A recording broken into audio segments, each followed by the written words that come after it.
नमस्कार,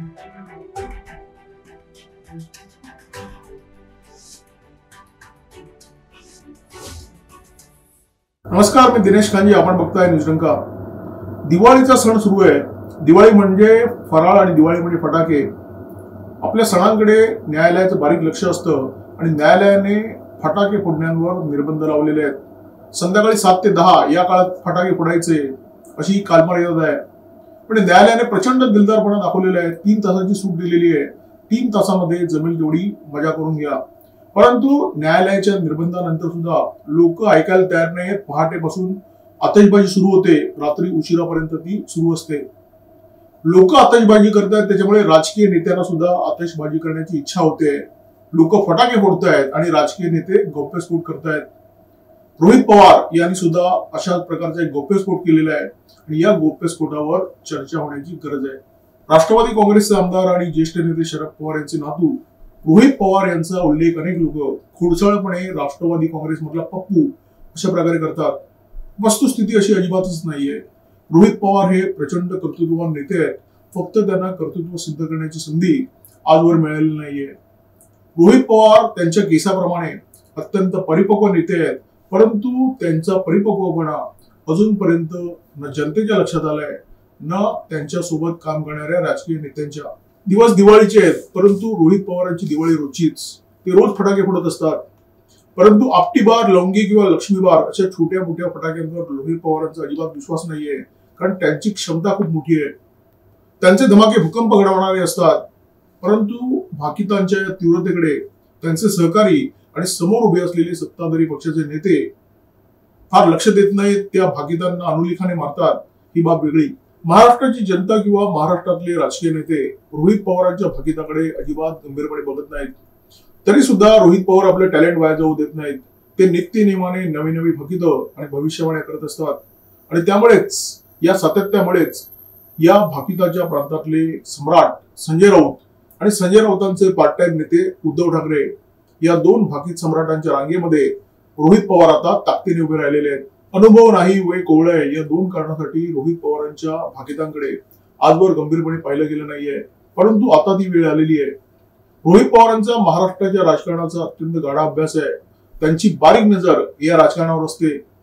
कुशाग्र बुद्धिमत्तेसोबत 6th सेन्सची ईश्वरी देणगी लाभली असल्यामुळे रोहित पवार यांनी महाराष्ट्राच्या राजकारणामध्ये आगामी काळामध्ये कोणती उलथापालथ होऊ शकेल, कशा प्रकारचे राजकीय भूकंप होऊ शकतील याचं एक जबरदस्त भाकीत केलेलं आहे. लोकसभा निवडणुकीच्या आधी मुख्यमंत्री एकनाथ शिंदे आणि उपमुख्यमंत्री अजित पवार यांच्या सोबत जे नेते आहेत ते मोठ्या संख्येने भाजपमध्ये प्रवेश करतील आणि भाजपच्या तिकिटावर निवडणुका लढवतील, भाजपच्या कमळ चिन्हावर निवडणुका लढवतील अशा प्रकारचं भाकीत रोहित पवारांनी केलेलं आहे. आणि बाकायदा जे नेते भाजपमध्ये प्रवेश करणार आहेत त्या नेत्यांची रोहित पवारांनी यादी सुद्धा तयार केलेली आहे.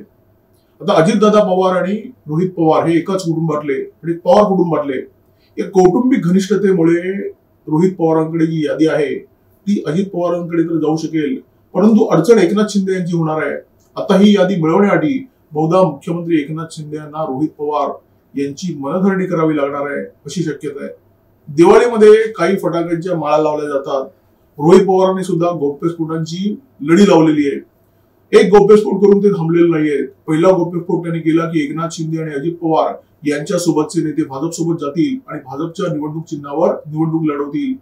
दुसरा अत्यंत महत्वाचा गौप्यस्फोट रोहित पवारांनी केलेला आहे. रोहित पवार असं म्हणतात की राज्यामध्ये हिंदू विरुद्ध मुस्लिम असा संघर्ष निर्माण करण्याचा भाजपचा प्रयत्न होता, परंतु हा प्रयत्न यशस्वी होऊ शकला नाही. त्यानंतर भाजपने आता ओबीसी विरुद्ध मराठा असा संघर्ष निर्माण करण्याचा प्रयत्न केलेला आहे. आणि भाजपवाले हे जे काही करतायत त्याचं कारण अत्यंत स्पष्ट आहे. अशा प्रकारचा संघर्ष निर्माण झाला की त्या संघर्षावर चर्चा होते आणि मूळ प्रश्नाकडे जनतेचं दुर्लक्ष होतं. आणि भाजपचं हे जे काही कारस्थान आहे त्या कारस्थानाच्या मागे भाजपचे नेते आणि राज्याचे उपमुख्यमंत्री देवेंद्र फडणवीस यांची रणनीती आहे. असा हा दुसरा गौप्यस्फोट. रोहित पवारांच्या पहिल्या गौप्यस्फोटामुळे मुख्यमंत्री एकनाथ शिंदे आणि उपमुख्यमंत्री अजित पवार हे चिंतेत पडले होते. आता दुसऱ्या गौप्यस्फोटामुळे उपमुख्यमंत्री देवेंद्र फडणवीस हे चिंतातूर झालेले आहेत आणि त्याचं कारण अत्यंत स्पष्ट आहे. आपल्याला आठवत असेल की महाविकास आघाडीचं सरकार होतं आणि त्या सरकारमध्ये जे मुख्यमंत्री होते उद्धव ठाकरे ते देवेंद्र फडणवीस यांना वारंवार आव्हान द्यायचे की हिंमत असेल तर सरकार पाडून दाखवा. आणि त्याच्यावर देवेंद्र फडणवीसांनी एक उत्तर दिलं होतं की सरकार जेव्हा पडेल तेव्हा तुम्हाला कळणार सुद्धा नाही. देवेंद्र फडणवीस यांच्या उत्तरामागे त्यांची रणनीती होती आणि देवेंद्र फडणवीसांची रणनीती ही कायम अत्यंत गोपनीय असते. या कानाचं त्या कानाला कळत सुद्धा नाही. त्याच्यामुळे महाराष्ट्राचं राजकारण 180 अंशाच्या कोनामध्ये फिरवण्याची क्षमता असलेला रोहित पवारांचा गौप्यस्फोट ही माहिती त्यांच्यापर्यंत कशी पोहोचली या चिंतेमुळे देवेंद्र फडणवीस सध्या प्रचंड अस्वस्थ आहेत. आपल्या वॉर रूम मधली ही महत्वाची माहिती रोहित पवार यांच्यापर्यंत कशी पोहोचली याचा छडा लावण्यासाठी देवेंद्र फडणवीसांनी आता जोरदार ताकद लावलेली आहे आणि हा सोर्स कोणता हे शोधण्याचा त्यांचा जोरदार प्रयत्न आहे अशी माहिती आमच्यापर्यंत पोहोचलेली आहे. गौप्यस्फोटांच्या मालिकेमुळे महाराष्ट्राचे मुख्यमंत्री आणि 2 उपमुख्यमंत्र्यांना चिंता दूर करणारे रोहित पवार आता पुढचं बाकीत काय करतायत याच्याकडे धास्तावलेल्या तिन्ही नेत्यांचं लक्ष आहे. आणि हे तिन्ही नेते रोहित पवारांच्या पुढच्या भविष्यवाणीकडे नजर लावून बसलेले आहेत. आपल्याला आठवत असेल की अलीकडेच आमदार रोहित पवार यांच्या नेतृत्वाखाली महाराष्ट्रामध्ये युवा संघर्ष यात्रा निघाली होती. दसऱ्याच्या दिवशी पुण्यामध्ये एक भव्य जाहीर सभा घेऊन ज्येष्ठ नेते शरद पवार यांनी रोहित पवारांच्या या युवा संघर्ष यात्रेला हिरवा कंदील दाखवला होता. रोहित पवारांची ही युवा संघर्ष यात्रा 42 दिवस चालणार होती आणि जवळजवळ 800 किलोमीटरचा परिसर पार करणार होती. परंतु मराठा आंदोलनाच्या दणक्यामुळे 42 दिवस चालणारी ही संघर्ष यात्रा अवघ्या एका दिवसात गुंडाळावी लागली. रोहित पवारांचा हा युवा संघर्ष अत्यंत अल्पजीवी ठरला, एका दिवसात संपला. परंतु रोहित पवार यांच्या या प्रस्तावित प्रदीर्घ 42 दिवसांच्या युवा संघर्ष यात्रेमुळे महाराष्ट्र सरकारला जितका दणका बसला नसता तितका दणका त्यांच्या भाकितांच्या या मालिकेमुळे बसलेला आहे.